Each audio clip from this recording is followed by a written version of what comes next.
सिद्धार्थ शिक्षा सदन सुरजित रोड में आपका स्वागत है।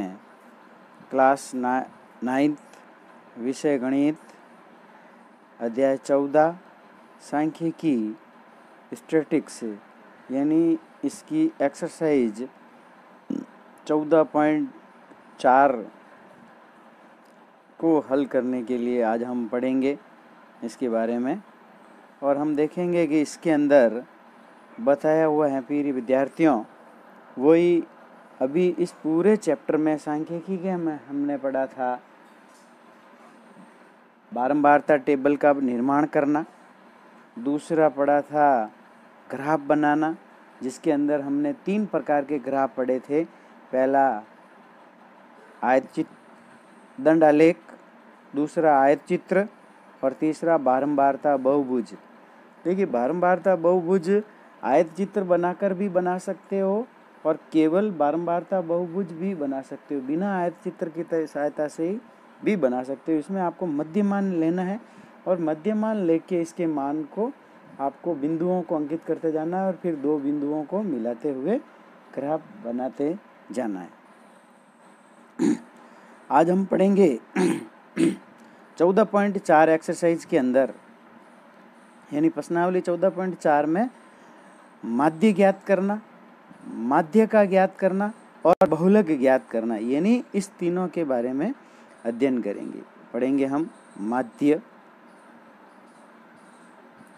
माध्य का और बहुलक, ये 3 ही पढ़ेंगे, लेकिन इसमें तीनों ही सरल संख्या में पढ़ेंगे। माध्य, माध्य का और बहुलक सिर्फ अवर्गीकृत ही पढ़ेंगे। अवर्गीकृत का मतलब होता है सिर्फ ऐसे चर का मान एक एक दिया हुआ होगा, जैसे 4, 6, 10 इस प्रकार का ही होगा। और बिल्कुल प्रथम सीढ़ी की माध्य, माध्य का और बहुलक पढ़ेंगे, जिसका हम विस्तार से अध्ययन करेंगे। और अच्छी तरह से आप वीडियो पूरा देखते हैं तो आपको निश्चित रूप से पूरा समझ में आ जाएगा। जैसे माध्य सबसे पहले पढ़ रहे हैं, माध्य ज्ञात करने के लिए कुछ नियम है। माध्य के नियम, अब ये नियम क्या है? पहला नियम कह रहा है ये कि माध्य प्रेक्षणों के सभी मानों के योग को प्रेक्षणों की कुल संख्या से भाग देने पर यह प्राप्त हो जाता है। इसे x बार से प्रकट किया जाता है। ठीक है, अब देखिए बता दिया इसमें से भी, जब सभी मान होंगे उसका क्या करेंगे? योग करेंगे और फिर कुल संख्या जो होगी उसका क्या करेंगे? भाग देंगे, तो हमारे माध्य प्राप्त हो जाएगा। अर्थात हम इस सूत्र को देखते हैं तो ये सूत्र आता है, अतः x बार बराबर हो जाएगा सिग्मा x। सिग्मा का अर्थ होता है कि सभी संख्या की जोड़ करना, और n का मतलब जितनी संख्या है उसका भाग देना। अवर्गीकृत बारंबारता बंटन के लिए हम x बार बराबर सिग्मा fx बटा सिग्मा f का उपयोग करते हैं और माध्य ज्ञात कर लिया जाता है। दूसरा नियम पढ़ेंगे हम इसके अंदर, माध्यक ज्ञात करना। और माध्यक ज्ञात करते समय हम देखेंगे कि जब हमारे पास में माध्यक, यानी माध्यक ये होता है, ये सबसे मध्य वाले प्रेक्षणों का मान होता है। यानी मध्य का, इधर भी 4 संख्या छोड़ दीजिए, इधर भी 4 संख्या, तो बीच में बची हुई 1 संख्या होगी वो माध्य। और अगर इधर भी 4 छोड़ते हैं और इधर भी 4 छोड़ देते हैं और बीच में अगर 2 संख्या बचती है तो दोनों को जोड़ कर देते हैं और उसमें 2 का भाग दे देते हैं तो माध्यक निकल जाता है। अब इसमें नियम भी बता रहा है कि यदि n विषम संख्या हैं तो माध्यक होगा n+1/2 वे प्रेक्षणों का मान। अब जैसे देखो, मैं उदाहरण, छोटा सा उदाहरण बता रहा हूँ। जैसे आपके पास में आरोही क्रम में कोई संख्या लिखी है आपने, 2, 3, 5। अब ये कितनी संख्या हो गई? गिन लो, 1, 2, 3, यानी विषम संख्या हुई। तो विषम संख्या में हमारे पास में नियम आ जाएगा n+1, यानी संख्या गिन लो 1, 2, 3 है, तो n की जगह पे 3 रख दो तो कितनी हो जाएगी? 3 प्लस 1/2 यानी 4/2, और 4 में जब 2 का भाग देंगे तो 2वीं है ना, 2वीं संख्या देखेंगे प्रथम और दूसरी संख्या कितनी है 3, अर्थात इसका माध्य कितना जाएगा 3 प्राप्त हो जाएगा।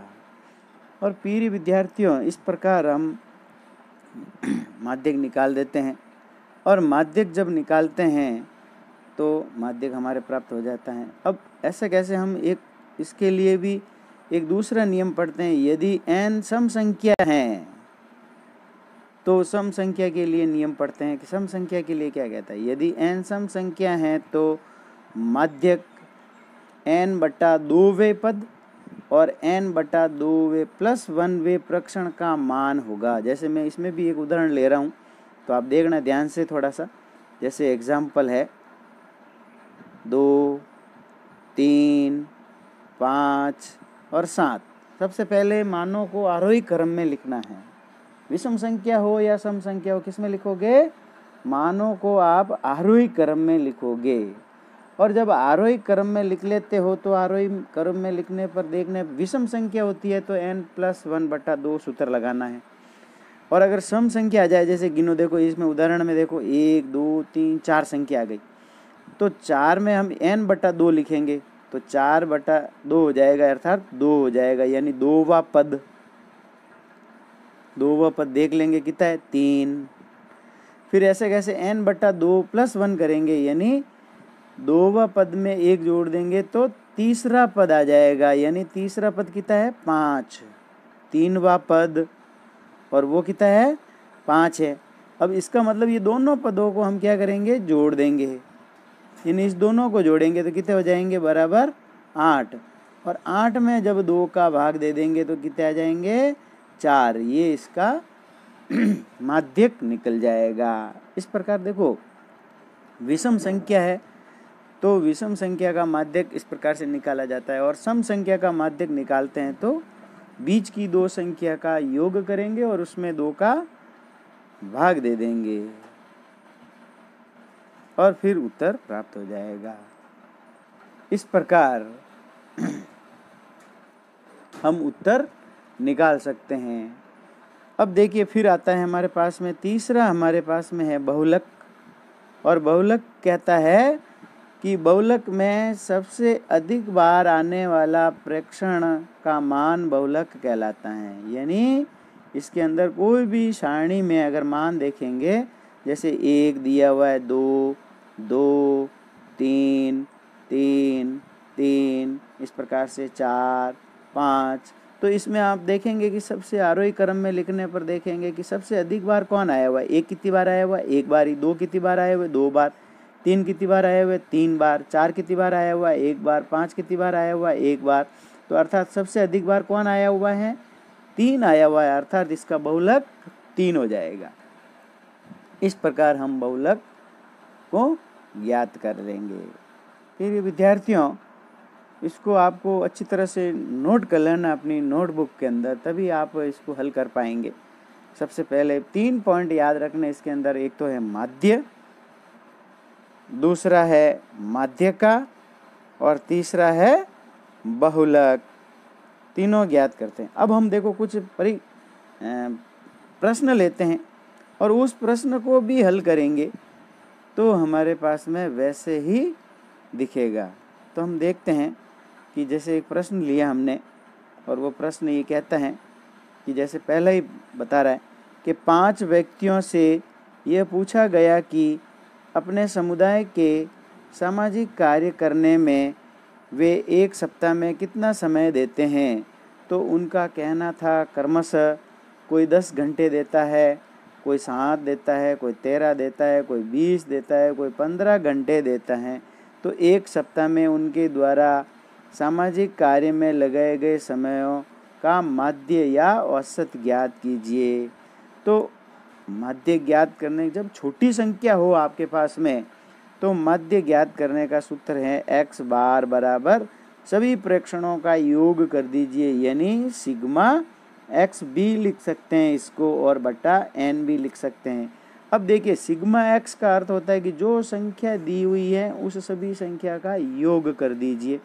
तो आप योग सूत्र लगाएंगे ये वाला, और इस सूत्र की सहायता से हल कर लेंगे। अब हम देखेंगे माध्य ज्ञात करने की विधि को सरल बनाने के लिए आइए हम एक चर मान x लें और आइवे प्रेक्षण को प्रकट करता है इस प्रकार 5 कोई भी मान ले सकते हैं। अतः हमारा पहला प्रेक्षण x1, दूसरा x2, इस प्रकार 5वां x5 हो जाएगा। इस प्रकार हम इसको लिख के भी हल कर सकते हैं, अर्थात माध्य बराबर हो जाएगा सभी प्रेक्षणों का योग बटा प्रेक्षणों की कुल संख्या, अर्थात इसको ऐसे गणित में भी लिखा जा सकता है सिग्मा x बटा n। सिग्मा x का वर्ग मतलब होता है x1, x2, x3 की जितनी भी संख्या दी हुई उसकी जोड़, अर्थात हमने संख्या लिख दी तो ये आ गया ये x1, x2, x3, x4 और x5 बटा 5 हो जाएगा। अब हम सूत्र में मान रख देंगे तो आ जाएगा 10 + 7 + 13 + 20 + 15, इसको जब जोड़ कर देंगे तो 65 आ जाएंगे और बट्टा कितने आ जाएंगे 5, यानी 13 उत्तर प्राप्त हो जाएगा। अतः 5 व्यक्तियों द्वारा एक सामाजिक कार्य करने में 1 सप्ताह में लगाया गया माध्य का समय 13 घंटे था। अतः अब 30 व्यक्तियों द्वारा सामाजिक कार्य करने में लगाया गया माध्य ज्ञात करने के लिए हम x1, x2, x3 लिखना होगा, जो कि एक कठिन कार्य हो जाएगा।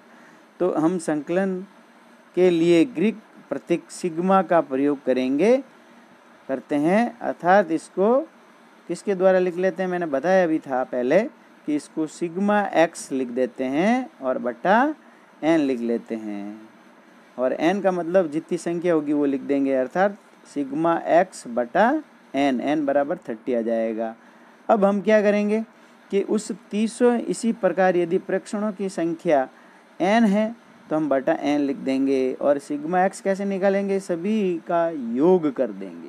क्या कर देंगे, योग कर देंगे, और योग करके 30 का भाग देंगे तो सभी प्रेक्षणों 30 क्यों 50 दो 1000 दो कितने भी दो बोले उसका हम माध्य ज्ञात कर सकते हैं।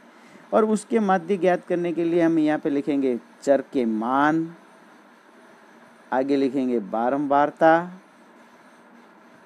फिर आगे लिखेंगे fx। बारंबारता को f से लिखा जाता है, और मान को x से लिखा जाता है, और जब इसको करेंगे तो fx हो जाएगा। तो इसकी एक टेबल बनाने के बारंबारता टेबल, जैसे हमने वीडियो फर्स्ट में पढ़ा था अध्याय 14 के वीडियो पहले नंबर पे, जब 1 नंबर वीडियो पढ़ा था यानी प्रश्नावली 14.1, उसमें ये टेबल बनाना बताई थी। अब वो टेबल बनाने के बाद में फिर आप इस दोनों को गुणा करिए और fx निकाल दिए, फिर सिग्मा fx जोड़ कर दीजिए और सिग्मा f की भी जोड़ कर दीजिए, यानी और फिर सिग्मा fx में सिग्मा f का भाग दे दीजिए तो आपके माध्य, यानी आपको अधिक संख्या मिले तो आपको इस प्रकार उपयोग करना है। इस प्रकार हम आगे देखेंगे माध्यक। अब अच्छी तरह से पढ़ते हैं। और माध्यक दिए हुए प्रक्षणों में वह मान होता है जो इस ठीक ठीक 2 भागों में विभक्त कर देता है। अतः जब आंकड़ों को आरोही या अवरोही क्रम में लिख लेते हैं तो अवर्गीकृत आंकड़ों के माध्य का परिकलन इस प्रकार किया जाता है। देखिए इसमें लिख रहा है स्पष्ट अवर्गीकृत। अवर्गीकृत का मतलब एक संख्या होगी और एक मान ही होगा, और एक होती है वर्गीकृत जिसमें अंतराल में मान होता है, जो कि अभी आपको नहीं पढ़ना है, अगली कक्षाओं में पढ़ेंगे, वो अध्ययन हम अगली कक्षाओं के अंदर करेंगे। तो अब देखिए पहला नियम बता रहा है इसके अंदर कि जब प्रेक्षणों की संख्या विषम हो तब माध्यक n+1 बटा 2 वे प्रेक्षण का मान है। जैसे उदाहरण के लिए n बराबर 13 है तो 13 + 1 बटा 2 कर देंगे तो 7वां प्रेक्षण देखेंगे कि इसका माध्यक होगा, यानी 7वें प्रेक्षण पे जो संख्या लिखी हुई होगी वही उसका माध्यक होगा। इस प्रकार दूसरा कहता है नियम कि जब प्रेक्षणों की संख्या n सम हो तब माध्यक n बटा 2 वे और n बटा 2 वे +1 के प्रेक्षणों का माध्य होता है। उदाहरण के लिए जैसे n बराबर 16 है तो 16 बटा 2 वे मान और 16 बटा 2 वे +1 वे प्रेक्षणों के मान का माध्य होता है, अर्थात 8वें और 9वें प्रेक्षणों के मानों का माध्य ही माध्य कहलाता है। अब देखिए 8वें प्रेक्षण और 9वें प्रेक्षण को आपको पहले क्या करना है, जोड़ना है और फिर उसमें 2 का भाग देना है, तब माध्य निकलेगा, ये ध्यान रखना है, और वो ही माध्य कहलाएगा।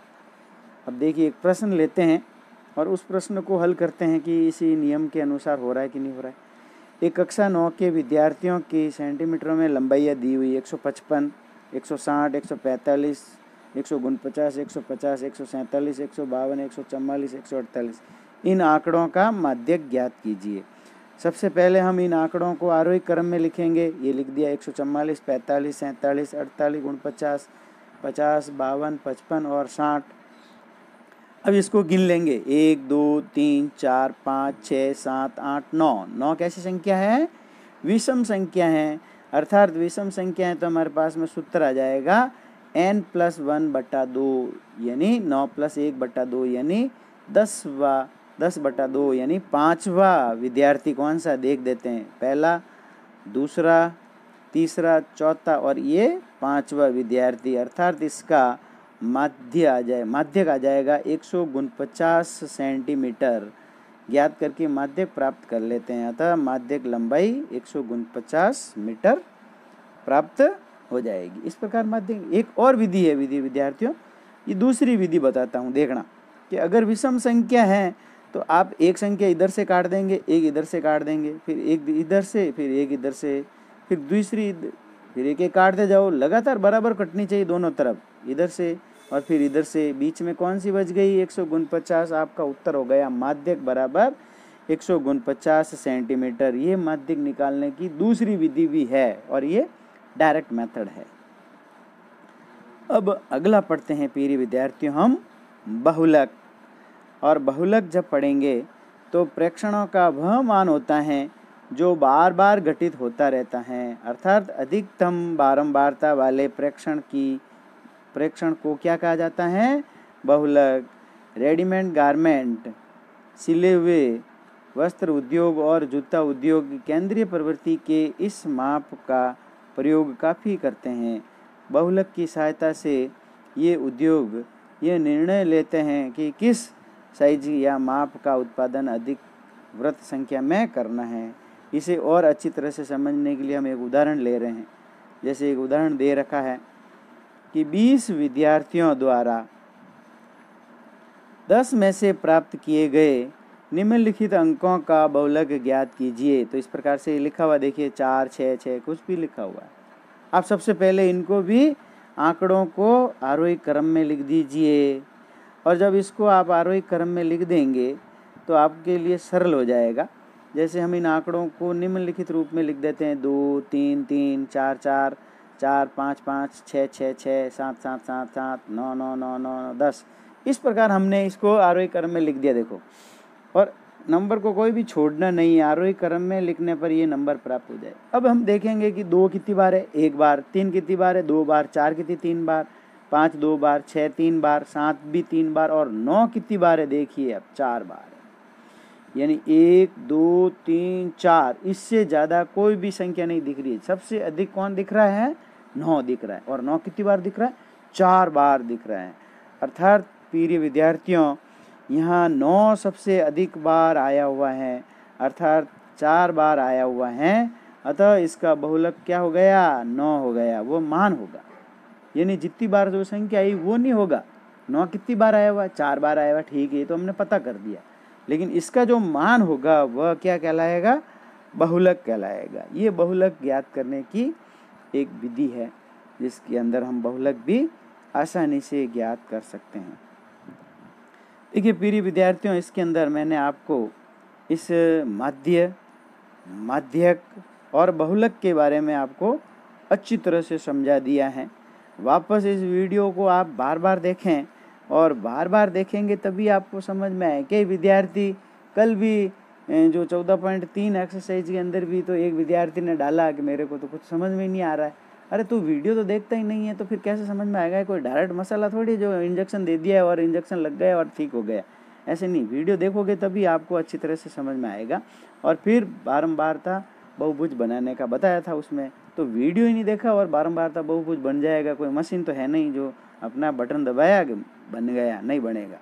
आपको पहले समझना पड़ेगा, यानी आधा घंटा आपको इसको समझने में लगेगा। और अच्छी तरह से समझोगे तो आपको ही फ़ायदा है।